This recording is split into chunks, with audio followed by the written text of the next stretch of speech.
Good evening friend. आज हम लोग एक अलग केस पे बात करते हैं। इस केस का नाम है Satyendra Kumar until versus central bureau of investigation CBI. ये केस क्यों महत्वपूर्ण है, पहले इसको हम लोग समझते हैं। इसके बाद इस केस में क्या बताया गया है उसको हम लोग समझ लेंगे। ये केस बेल के लिए बहुत ही महत्वपूर्ण है। आप सभी को पता होगा कि क्रिमिनल जस्टिस में बेल बहुत ही महत्वपूर्ण एक भाग है क्रिमिनल जस्टिस का, क्योंकि उसका संबंध सीधे सीधे ह्यूमन लिबर्टी से है। और आर्टिकल 21 में लिबर्टी को बहुत ही उच्च स्थान दिया गया है। ये केस इस समय प्रैक्टिस में बेल एप्लीकेशन के डिसाइड में बहुत ही महत्वपूर्ण रोल अदा कर रहा है। इसलिए आप सभी लोगों को इसके बारे में मैं बता रहा हूं और इसकी प्रैक्टिस में क्या समस्याएं हैं वो भी मैं आप लोगों को बताने का प्रयत्न कर रहा हूं। बाकी इस केस को डाउनलोड करके आपको खुद ही पढ़ना है और एक बार से नहीं समझ में आ रहा है, कई बार पढ़ने के बाद मुझे थोड़ा बहुत समझ में बस आया है, वही आप लोगों को बता दे रहा हूं। आप लोग भी पढ़े समझे। देखिए, ये सत्येंद्र कुमार अंटिल का केस है। हेडिंग इसका नाम है 2 जजेस की बेंच है। इसके बाद से ये सब आ जाएंगे सुप्रीम कोर्ट, क्रिमिनल अपील का नंबर, नेम, ये सब दिया रहता है। जजमेंट जो जस्टिस लिखते हैं वो दिया है। इसके बाद से इस जजमेंट का शुरुआती जो लाइन है, वर्डिंग इससे देखिए, liberty is one of the most essential requirements of the modern man. आप इसका मतलब समझ रहे हैं। लिबर्टी लिबर्टी में ही समायोजित है इस समय कि हम सभी लोगों को कोई भी चीज़ लेट नहीं चाहिए, गवर्नमेंट एजेंसी की या किसी की भी। हम ऑन टाइम सब कुछ करने के लिए भी तैयार हैं और वैसा उम्मीद भी कर रहे हैं कि ऑन टाइम सब कुछ चले। तो ये मॉडर्न मैन के लिए लिबर्टी बहुत ही महत्वपूर्ण है। अब ऐसा नहीं है कि आप 2 घंटे थाने में बैठा दिए उस पर कुछ नहीं होगा।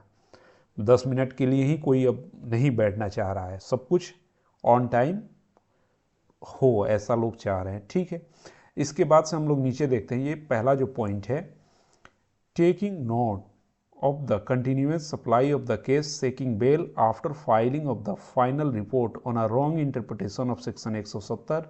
सेक्शन 170 है, इसको आप कोड ऑफ क्रिमिनल प्रोसीजर से देखेंगे, उसी के बारे में बताया जा रहा है। फिर आइए आप, we inclined to accept the guideline and make them a part of the order of the court for the benefit of court below the guideline are as under। देखिए गाइडलाइन क्या है, ऑफेंसेस को 3 क्लास में classify किया गया है। क्यों ये केस हम लोग पढ़ रहे हैं, बेल के लिए पढ़ रहे हैं, तो उसमें ऑफेंस क्या है।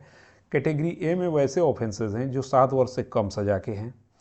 कैटेगरी बी में वैसे ऑफेंसेस हैं जो 7 वर्ष से अधिक लाइफ इम्प्रिजनमेंट और कैपिटल पनिशमेंट से सजा के योग्य हैं। और कैटेगरी सी में वैसे ऑफेंसेस हैं जो स्पेशल एक्ट से रेगुलेट हो रहे हैं और वहीं पे बेल का भी दिया हुआ है प्रावधान। उसका उदाहरण एनडीपीएस है, एमपीएलए है, prevention of money laundering act, UAPA है, कंपनीज एक्ट हैं, और एक डी कैटेगरी है। डी कैटेगरी में कहा जा रहा है economic offences not covered by special acts, वैसे आर्थिक अपराध जो स्पेशल एक्ट में कवर्ड नहीं है। तो इसमें क्या है, रिक्वायजिट ऑफ कंडीशंस, कंडीशन क्या होना चाहिए, not arresting during investigation, cooperated through into the, किस केसेस में नहीं होना चाहिए। तो यहीं पे बताया गया है, आप देखेंगे एनबीडब्ल्यू कब इशू होगा नहीं होगा। Category, the same category B and D on appearance of the accused in court.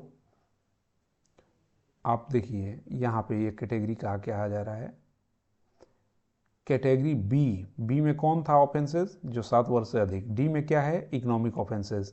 Court pursue to process issue bail application to be decided on merit, इसमें कह रहा है कि मेरिट पे डिसाइड होगा बी एंड डी में bail application, और वहाँ पे 7 वर्ष से कम में ये एप्लीकेशन लागू कर दिया जाएगा कि bail is rule, jail is exception. जो गुरबख्श सिंह सीबिया के केस में 1980 में ही शायद बता दिया गया था, उसका साइटेशन 1980 है कि नहीं आगे रेफरेंस है हम लोग देख लेंगे। तो कैटेगरी बी और डी के लिए क्या कह रहा है, फिर नीचे पढ़ेंगे। Category C same as category B and D, C में क्या था जो स्पेशल एक्ट से रेगुलेट हो रहा था। The trial court and the high court will keep in mind the aforesaid guideline while considering the bail application. The caveat will has been put by learned. अब इसमें काउंसिल के बारे में बताया जा रहा है। इसको आप विस्तार से सब कुछ पढ़ेंगे तब जाकर के ये क्लियर होगा। फिर हम लोग नीचे आते हैं इसमें कि क्या बताया गया है। जो हम लोगों के लिए कैटेगरी बता दिया ऑफेंसेस का, वो बता दिया। अब एक इशू बता दे रहा हूँ प्रैक्टिस में क्या दिक्कत आ रही है, जिसको ये केस मैं आप लोगों को बताना चाह रहा हूँ। देखिए कैटेगरी डी में जो ऑफेंसेस है, economic offences not covered by special act, ये तो लिख दिया गया है। परंतु जो क्रिमिनल ब्रीच ऑफ ट्रस्ट है इंडियन पीनल कोड का, आप लोग भी इसको जुडिशियल माइंड अप्लाई करके सोचिएगा उसका नेचर क्या है। उसमें breach of trust, criminal breach of trust हो रहा है, लोग 20 लाख 50 लाख दूसरे का लेके बैठ जा रहे हैं और उसमें पनिशमेंट 3 वर्ष तक का है। तो ज़्यादातर लोग इस कैटेगरी में अपने को कर ले रहे हैं कि ये 7 वर्ष से कम का सज़ा है और हमें बेल दे दिया जाए, बेल हो भी जा रहा है। तो समस्या ये है कि जो इंडियन पीनल कोड का क्रिमिनल ब्रीच ऑफ ट्रस्ट है उसका नेचर क्या है, इकोनॉमिक नेचर है कि नहीं है। तो ये किसी स्पेसिफिक केस में तो अभी तक मैं नहीं ढूंढ पाया हूँ। लॉ में कुछ भी दावा नहीं किया जा सकता है, हो सकता है कि डिसाइडेड हो, पर मेरे पास जो भी सीमित साधन और संसाधन हैं उनमें से मैं अभी तक नहीं ढूंढ पाया हूँ। इसी पे प्रैक्टिस में दोस्तों ज़्यादा बेल हो रही है। इसी विषय पे मैं बेल का विषय सीख रहा हूँ पिछले 2 महीने से प्रैक्टिस में कि कैसे हो रहा है, क्या हो रहा है। प्रतिदिन करीब 30 से 35 आर्गूमेंट भी सुनता हूँ कोर्ट में। अब आइए, इसी में बताया गया है इकोनॉमिक ऑफेंसेस के बारे में। इसको आप ज़रूर पढ़ेंगे, इस केस को पढ़ना अब जरूरी है, बहुत ज़रूरी है सभी के लिए। 58 नंबर पेज पे जब आएंगे हम लोग तो इकोनॉमिक ऑफेंसेस के बारे में बताया गया है। मैं जिनको सजेस्ट किया इस पे तो उन्होंने मेरी बात को नहीं माने, सीनियर काउंसिल, और इस पे कुछ बोले भी नहीं। आप चाहें तो विरोध कर सकते हैं। यहाँ देखिए इकोनॉमिक ऑफेंसेस के बारे में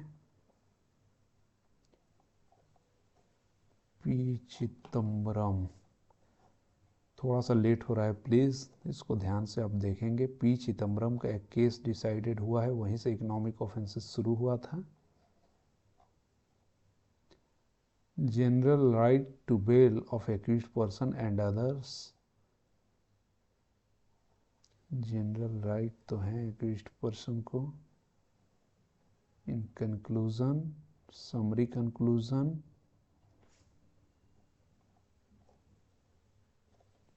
पी चिदम्बरम कहाँ गए, लास्ट जो है उसके बारे में जिसमें बताया गया है कैटेगरी डी में। आओ देखिए यहाँ पे दिया है इकोनॉमिक ऑफेंसेस। इकोनॉमिक ऑफेंसेस इसमें बताया गया कि कैटेगरी डी में कैसे ऑफेंसेस होंगे। तो देखिए पी चिदम्बरम का एक केस है, इसमें बताया गया था कि क्या क्या होंगे, लेकिन इसी में एक लास्ट लाइन है, an economic offences can't be classified as such as it may be involve various activities and may different from one case to another.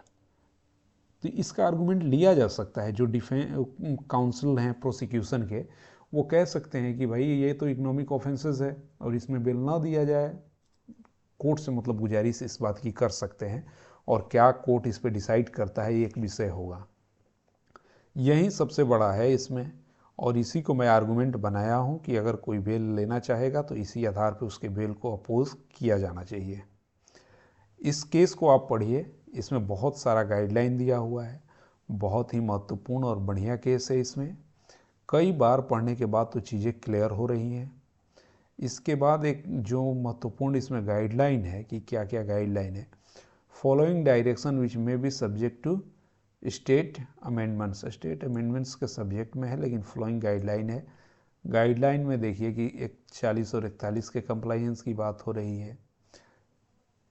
Section 41 में है कि कब गिरफ्तार किया जा सकता है, और 41A में नोटिस है, नोटिस देना जरूरी है पुलिस को। इसी केस में आया है कि जो अथॉरिटी के पास ज़्यादा पावर है वो हमेशा लिबर्टी पे ही अटैक करता है। इस केस में कुछ ऐसा सेंटेंस था, उसको हाईलाइट मैं नहीं किया हूँ इसलिए नहीं दिखा पा रहा हूँ। एक इससे पहले इससे संबंधित वीडियो बनाया था जिसमें साउंड का इशू था, इसलिए उसको अपलोड नहीं किया। उसमें सब कुछ विस्तृत बताया था। इसको तो मुझे दोबारा बनाना पड़ रहा है, इसलिए नहीं विस्तृत हो पा रहा है। देखिए यहाँ पे ह्यूमन लिबर्टी के बारे में दिया गया है, इसको भी आप पढ़ सकते हैं। पूरे केस को पढ़ें और इस नज़रिए से पढ़ें, फिर जा कर के ये क्लियर हो पाएगा कि इसमें क्या दिया हुआ है और क्या नहीं।